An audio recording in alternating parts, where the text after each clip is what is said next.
नमस्कार. लहान मुलं म्हणजे गोंडस, निरागस आणि मनमोकळी असतात. पण त्यांचं खोटं बोलणंही किती निरागस असतं याचा प्रत्यय देणारा एक व्हिडिओ सध्या सोशल मीडियावर चांगलाच व्हायरल होताना दिसतो आहे. या व्हिडिओमध्ये शिक्षिका एका चिमुकल्याला होमवर्क का केला नाही असा प्रश्न विचारतात. त्यावर तो चिमुकला अगदी शांतपणे उत्तर देतो की वडिलांनी मला शेतात खुरपायला नेलं होतं.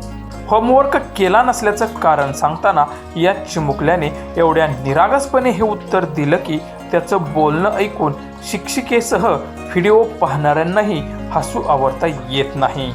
नाही, अभ्यास नाही केला का घरचा? होमवर्क नाही केला का? काय का रानात काम होतं का?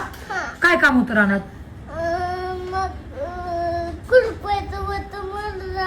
खुरपायला गेलता होय तू रानात? कुणी नेलं तुला खुरपायला?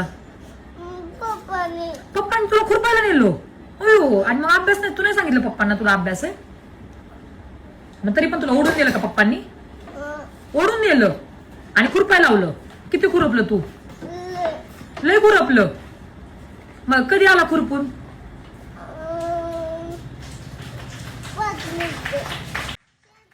खोटं बोलण्याचा प्रयत्न असला तरी चिमुकल्याच्या चेहऱ्यावरचे भाव आणि त्याचा आत्मविश्वास पाहण्यासारखा आहे.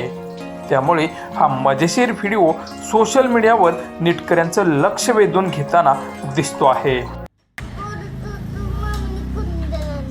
अभ्यास करत होता मम्मीने करून दिला नाही का? मम्मी काय म्हणली? अंधार पडल्यावर. मग अंधार पडल्यावर काय म्हणले? मग तू अंधार पडल्यावर का नाही केला? ताई करत होता काय? मम्मीने तरी करून दिलं नाही. रोज तशीच करते. अभ्यासच करून द्याय नाही. मग कोण करते अभ्यास? मीच करतो तरी करून देत हा? रोज करून देत नाही मला. रोज